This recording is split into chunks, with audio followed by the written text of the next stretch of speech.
और अब यहाँ पर शुरुआत में एक सवाल हमारे पास शेयर के बारे में नहीं है, बल्कि म्यूचुअल फंड्स के बारे में।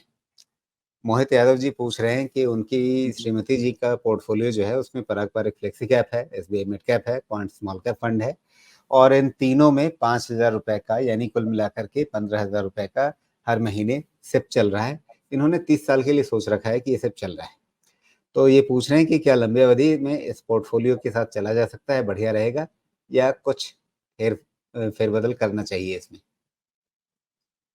जवाब सिंपल कर देते हैं, बिना कंफ्यूजन के जवाब है हाँ।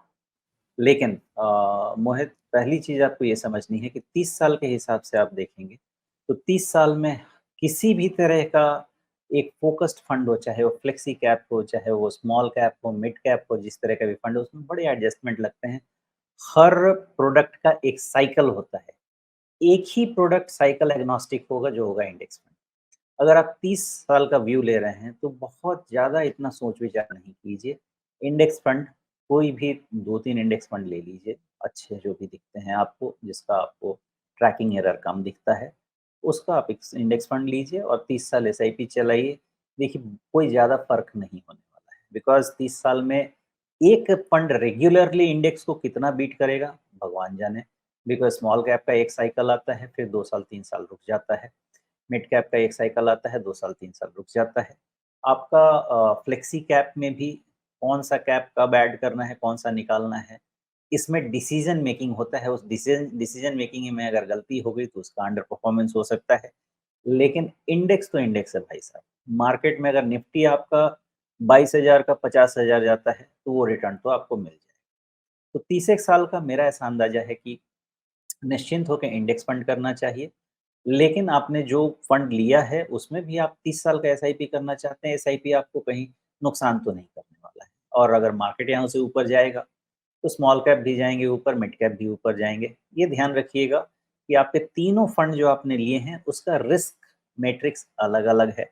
उस रिस्क मैट्रिक्स के हिसाब से ही आपको ध्यान देना चाहिए। जी, लेकिन जो इन्होंने चुनाव किया है, उसमें मैं कोशिश कर रहा था कि भई इन्होंने किस सोच के साथ ये चुनाव किया है, उसके पीछे जाएँ।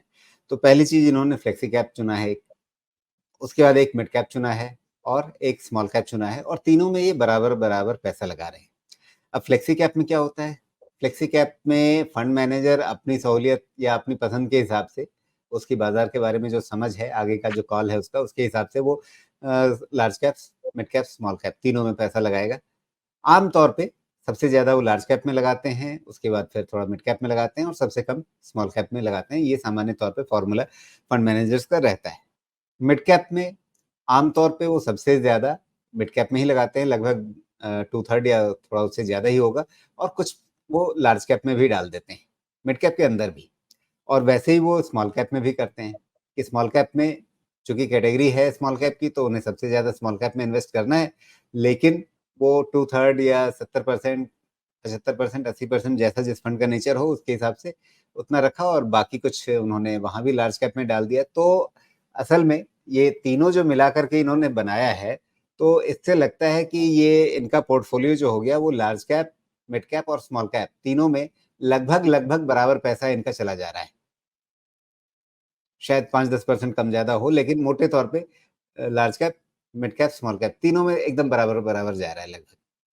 तो क्या 30 साल के लिए हम ये कहें कि इसमें वो अल्फा जनरेट कर पाएँगे या मिड कैप, स्मॉल कैप में ज़्यादा रखना उनके लिए रिस्क बढ़ाएगा? मैंने इसलिए बोला राजीव जी कि इसमें रिस्क मैट्रिक्स तीनों के अलग हैं। इन्होंने फ्लेक्सी कैप भी लिया है, स्मॉल कैप और मिड कैप भी लिया है, तीनों के रिस्क मैट्रिक्स बिल्कुल अलग हैं। जितने साइकिल 30 साल में आपको मिलेंगे, उस 30 साल में आपको जितना आपको लार्ज कैप का साइकिल मिलेगा, उतना ही आपको स्मॉल और मिड कैप का भी साइकिल मिलेगा, इसमें कोई डाउट नहीं। और 30 साल के हिसाब से आप देखेंगे, स्मॉल कैप ज़्यादा बेटर परफ़ॉर्म करेंगे, मिड कैप उससे नीचे परफ़ॉर्म करेंगे और लार्ज कैप उससे नीचे आएगा। ये 30 साल की बात कर रहे हैं, बिकॉज़ बड़े साइकिल में आपके स्मॉल और लार्ज मिड कैप को माइलेज मिलेगा। लेकिन वो उतना ही रिस्क भी ऐड करता है, स्मॉल कैप और मिड कैप। तो रिस्क मैट्रिक्स के हिसाब से देखा जाए, तो ये इनका थोड़ा स्क्यूनेस जो है, वो हाई रिस्क क्वेश्चन की तरफ हो जाएगा, हाँ, बिकॉज़ इन्होंने लेकिन तीनों तरफ को सिंगल इक्वल वेट दिया है।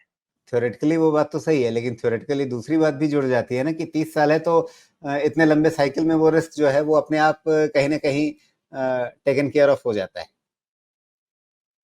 इसीलिए मैंने बोला कि आउट परफॉर्मेंस हो जाएगा, बिकॉज़ आपको मल्टीपल साइकिल्स मिलेगा, और जब आपको मल्टीपल साइ नॉर्मली क्या होगा, इकोनॉमी का साइकिल क्या है, 3 से 5 साल का।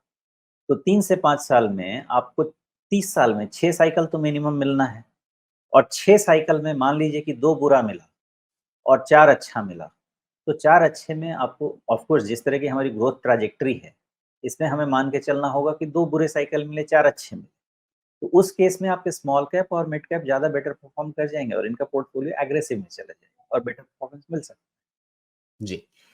कुल मिलाकर के सारांश जो इन्होंने सोमेश जी ने सबसे पहला शब्द बोला था कि हाँ, आपने जो किया है उसमें दिक्कत नहीं है, आपको इसमें फ़ायदा मिलेगा। हाँ, पहला जवाब इनका यही था हाँ।